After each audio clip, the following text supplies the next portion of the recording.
और अब बात करते हैं यूपी की सियासत की। यूपी में नजूल की जमीन को लेकर सरकार की जमीन खिसकती हुई नजर आ रही है, क्योंकि विधानसभा में इस बिल के विरोध में विपक्षी नहीं बल्कि सत्ता पक्ष के विधायक विपक्ष से भी ज्यादा मुखर होकर इसका विरोध कर रहे थे।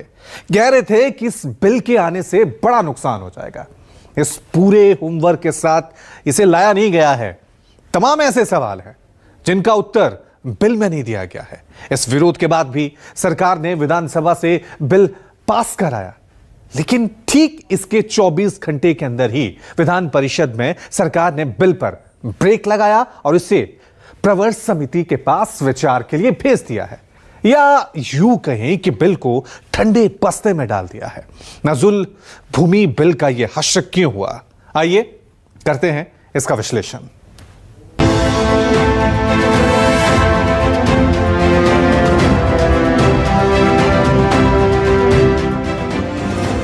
उत्तर प्रदेश में नजूल की जमीन को लेकर लाए गए विधेयक पर योगी सरकार बैकफुट पर आई तो चर्चा होने लगी कि आखिरकार सरकार ये बिल लाई ही क्यों थी। अगर बिल में खामी थी तो विधानसभा से पास क्यों कराया गया? विधानसभा से पास होने के बाद बिल को विधान परिषद में लटकाया क्यों गया? क्यों इस पर बिल को प्रवर समिति के पास भेजा गया? ये तमाम सवाल हैं जिनके जवाब उन बयानों में छिपे जो बिल आने के बाद सत्ता और विपक्ष के नेताओं की ओर से दिए गए। हालांकि सरकार अब सफाई दे रही है। समाजवादी पार्टी जो समाप्तवादी पार्टी बनने वाली है, जिसको सफाचट होने वाला जिसका समय आ गया है, जो झूठ बोल करके गुमराह करके कुछ सीटें जेदा लोकसभा में हमसे जीतने में कामयाब हो गए हैं, वह दुष्प्रचार करते हैं। उनके पास न मुद्दा है, न उनके पास कोई काम है, बेरोजगार हैं और उनका न 2027 में कोई संभावना है, अब न उनकी 2029 में कोई संभावना है और न 2032 में कोई संभावना है, न फिर 37 में कोई संभावना है। वह सपने देखते रहेंगे मुंगेरी लाल की तरह, लेकिन हकीकत में कभी नहीं बदलेगा। आखिर क्या बिल था जिस पर इतनी हाय तौबा मची और 24 घंटे में यूपी सरकार ने यू टर्न ले लिया? दरअसल यूपी में नजूल की जमीन का बड़ा हिस्सा है जिसे सरकार ने 15 से लेकर 99 साल तक की लीज पर दे रखा है, लेकिन योगी सरकार ने तय किया है कि वो अब इस जमीन का उपयोग राज्य सरकार की विकास योजनाओं के लिए करेगी। इसको लेकर बिल तैयार हुआ और विधानसभा सत्र के अंतिम दिन इसे ध्वनिमत से पास कराया गया। ये सरकार जो नजूल की जमीन है वो हर तरह से सार्वजनिक कार्यों के लिए, विकास के कार्यों के लिए, उपयोग के लिए सरकार ने ये नीति बनाई है।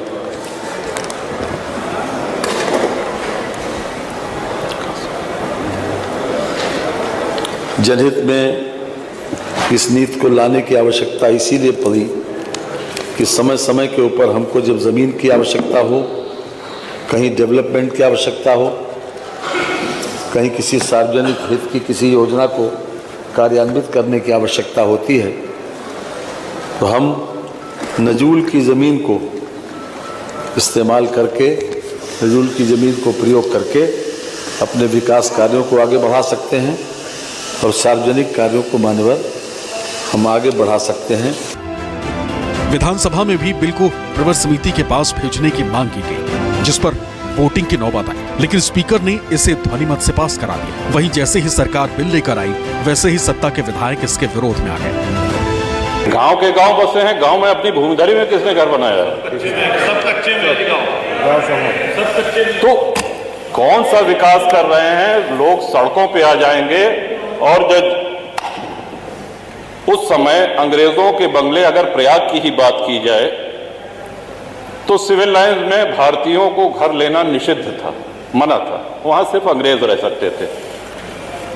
अपनी सेवा के लिए उन्होंने गाड़ीवान, कोचवान, बग्घी चलाने वाले, धोबी, माली, खानसामा, इन लोगों को वहां पे स्थापित किया, जो पुष्ट दर पुष्ट वहां पे चले आ रहे हैं। सागर पेशा एक बहुत बड़ा आंदोलन है प्रयागराज का।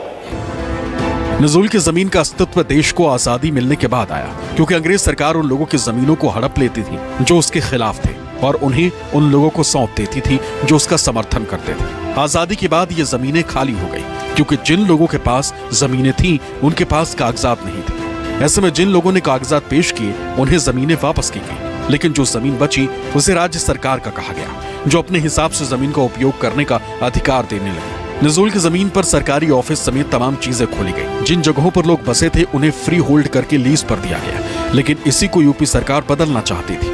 इसलिए ये बिल विधानसभा में आया, लेकिन सरकार बिल लाते ही गिर गई।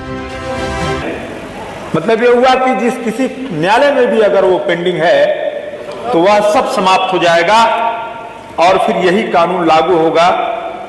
और आगे लिखा है कि संबंध में कोई धनराशि यदि जमा की गई है तो ऐसे जमा किए गए जाने के दिनांक से उसे भारतीय स्टेट बैंक की marginal cost of funds based lending rate ब्याज दर पर आगृहित करते हुए धनराशि वापस कर दी जाएगी। निश्चित रूप से एक जन कल्याणकारी सरकार अगर इस तरह के योजना पर काम करती है तो निश्चित रूप से वो अनुचित है और इसमें मैं अपनी सरकार से आग्रह करूंगा कि इसमें सुधार किया जाए, क्योंकि आम आदमी भी इस कानून को अगर पढ़ेगा देखेगा। विधानसभा से बिल पास होते ही विपक्ष ने सरकार की नीयत पर सवाल खड़े कर दिए। समाजवादी पार्टी के अध्यक्ष अखिलेश यादव ने सोशल मीडिया पर पोस्ट किया और कहा कि बीजेपी नेताओं की जमीन के लिए ये बिल लाया गया। उन्होंने लिखा, नजूल लैंड का मामला पूरी तरह से घर उजाड़ने का फैसला है, क्योंकि बुलडोजर हर घर पर नहीं चल सकता है। भाजपा घर परिवार वालों के खिलाफ है। जनता को दुख देने में भाजपा अपनी खुशी मानती है। जब से भाजपा आई है तब से जनता रोजी रोटी रोजगार के लिए भटक रही है और अब भाजपाई मकान भी छीनना चाहते हैं। कुछ लोगों के पास 2 जगह का विकल्प है, पर हर एक उनके जैसा नहीं। बसे बसाए घर उजाड़ कर भाजपा वालों को क्या मिलेगा? क्या भूमाफियाओं के लिए भाजपा जनता को बेघर कर दे? अगर भाजपा को लगता है कि उनका ये फैसला सही है तो हम डंके की चोट पर कहते हैं, अगर हिम्मत है तो इसे पूरे देश में लागू करके दिखाएं, क्योंकि नजूल लैंड केवल यूपी में ही नहीं पूरे देश में है। सपा की मांग है कि अमानवीय नजूल जमीन बिल हमेशा के लिए वापस हो। समाजवादी पार्टी के विधायक आर.के. वर्मा ने विधानसभा में ही इस बिल को प्रवर समिति के पास भेजने का सुझाव दिया था, लेकिन सरकार ने पास करा लिया।